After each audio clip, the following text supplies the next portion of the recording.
All right, welcome everybody to my TC Academy. We get a ton of questions as to how to start your TC business or transaction coordinating business. So we made a module talking about exactly what you need to do to start your transaction coordinating business. Now, this is one of those modules that you do not want to skip ahead. You definitely want to watch this before you even start learning how to be a transaction coordinator, right? You're here because you've already decided that you want to be a transaction coordinator. And now you need to start making this a reality. So in order to make it a reality, we're going to be talking about the step-by-step process on how to start your transaction coordinating business. So let's jump right into it. So before you even start, you want to think about your business structure. So think about how you would want your business structure to look like. Are you going to be a sole proprietor? This is best for like very super simple or somebody that's just starting off. No legal separation between you and your business. So just keep that in mind. If something happens in your business and there is a lawsuit, there's no protection between you and the business. Okay. So keep that in mind. Personally, I don't recommend it, but definitely talk to a CPA or somebody that is a professional when it comes to business structure. LLC or limited liability is the most popular for small businesses.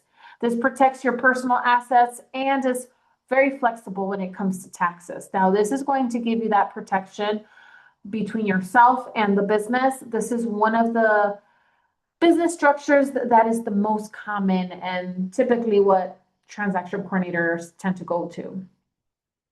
There's also an S Corp or corporation. This is more for larger scaling companies. It's more complex, no need at first. So I wouldn't worry too much about that. I would start off with the LLC. Pick your business name. Make sure, just a pro tip here, that you have something in the name that tells people exactly what it is that you do. Let me give you an example. Let's say it is Finish Line, right? Finish Line TC Services. So TC Services is in the name, right? And so this tells people exactly what it is that you do. So have in there those keywords: TC Services, TC Management, file management, something along those lines. Don't overcomplicate it. Don't make the name super complex. Definitely look up the name on the social media. Make sure that somebody else doesn't already have that. Make sure that it matches your brand. Um, Create a logo as well, something that's going to make you unique or your logo unique. There's a lot of TCs out there, and I tend to see a lot of the repetitive logos out there, like a pen, paper, file, home, those kinds of things. So find something that's going to make you stand out from the rest of the competition. Think about, like these big companies, Nike, Apple, right? Even when you don't see the actual name of the company, when you see the logo in itself, you know exactly who they are. So that's brand recognition. So think about those things as well. ChatGPT is amazing, by the way.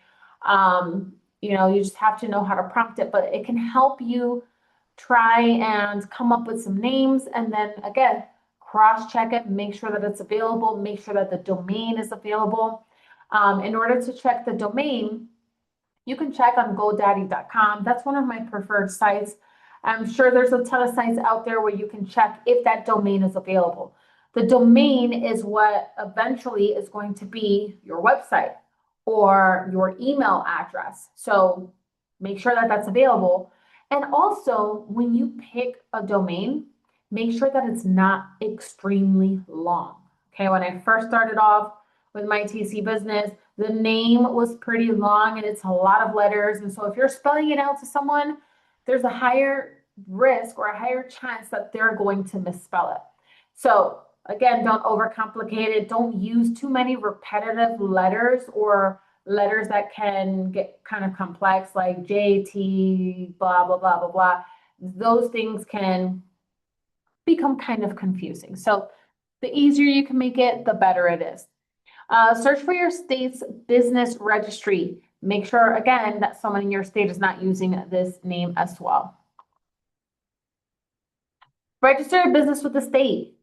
If you chose an LLC, you will file the articles of incorporation, sometimes called a certificate of formation. You'll need a business name, a business address, registered agent. You can also be your own if you want to be your own registered agent, owner or member info. And then the cost is going to depend on your individual state. Every state has their own fees when it comes to starting off an LLC. IRS. So get an EIN. Getting EINs is completely free. You can go on the irs.gov to go ahead and register one. It takes about 10 minutes to do, super easy. The EIN is like a social security number for your business.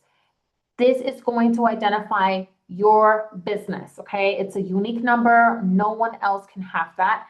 You will eventually need that to open up a business account, file taxes, pay contractors. I mean, you're going to need that for so many different things. So definitely get that. It is a must-have when you are starting any business. Then you're going to open up a business account. I highly recommend that you do this because you do not want to commingle personal finances and your business finances. So you're going to need your EIN, your articles of incorporation, your ID or driver's license. And yeah, you pretty much take those documents to the bank and you say, hey, I want to open up a business account. I would just shop around at different banks and just see which one has, less fees and things like that. Get coverage. So get business insurance, especially in real estate support roles. Consider a general liability insurance or a professional liability insurance like errors and omissions, or also known as E&O insurance. Check out Byberg. Byberg is a company that I personally use. The cost of getting insurance, guys, is pretty inexpensive. Obviously, it's going to depend on the state, the size of your business, how many people you have. But it's honestly going to cost you anywhere from like 20, 30, 50 bucks. Somewhere around there. Again, it's going to depend on your state, but it's pretty inexpensive. Create an operating agreement for your LLC. Even if you're an only owner, okay, this document is going to explain the ownership, how money is handled, what happens if you close the business, and so on and so forth. So you want to have all of those things lined out and ready to go. And then later on, if you decide to bring on a partner, now you have something that you've already started and you just need to edit it. Super easy. Set up your business basics. So number one, your business email. You must purchase a domain first in order to do this. Okay, so I highly recommend that you're not using your personal email address for business. I've seen other transaction coordinators do this, and honestly, guys, it does not look professional. You also don't want to mix your personal and your business. I don't know about you guys, but my personal email has over 100,000 emails in there. And if I had to use my personal email, believe me, things would get lost. So use a business email instead, purchase your domain. Domain it's going to cost you a few dollars as well. Okay, depending on the name, it can cost you a few cents to a few dollars. It's very inexpensive. And then number two, accounting software or a bookkeeper. So an accounting software would be like QuickBooks. There's so many other ones out there, but QuickBooks is one of those that is very popular and very easy to use. A lot of bookkeepers use it. So if you can get QuickBooks, definitely do so. Number three, payment processor. So this would be something that you're going to use to send invoices like Stripe, Square, Xero. Don't be like me. When I first started off, I didn't have any guidance. I didn't have anybody to help me. And so I started off using Zelle and Venmo. Not professional, but I didn't know, like there weren't a lot of TCs out there, and even the few that were out there, no one was willing to help. So use Stripe, Square, or Zero. Any of those are fine. Look into what would work best. Typically, they're not charging a fee to set up your account. They're charging a percentage and a few cents off of every invoice that is paid. Number 4, create a website or a pricing sheet. If you're starting off, start off with a price sheet. You don't need a fancy website. That's something definitely that you're going to want to have later on, especially as you start learning other real estate transactions. But a price sheet will do. Keep it nice, clean, and organized, and very easy to read. Don't go filling it up with so much information because that can be overwhelming for some people. Number 5, set up your email signing platform. This would be something like DocHub, DocuSign, etc. There's so many e-signing services out there. I get a lot of questions all the time like, well, you're in another state, so how do clients sign documents? Easy. I send everything electronically, and that is through DocHub. Okay, I use DocHub.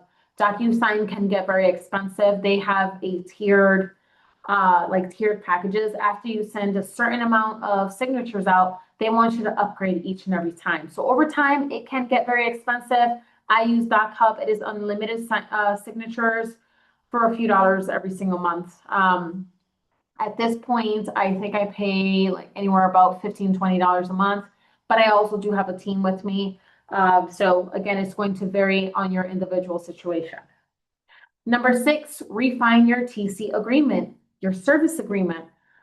You do not want to wait until you get a client and now you have to send the service agreement out and you've never even read your service agreement. We do give our students an email or a service agreement template, but make it your own. Make sure that you read it. Make sure that you understand it. Make sure that you agree with what it says on there. Just because we're providing it to you does not mean that you absolutely have to use it. It gives you an idea and a starting basis, but we definitely want you guys to make it your own.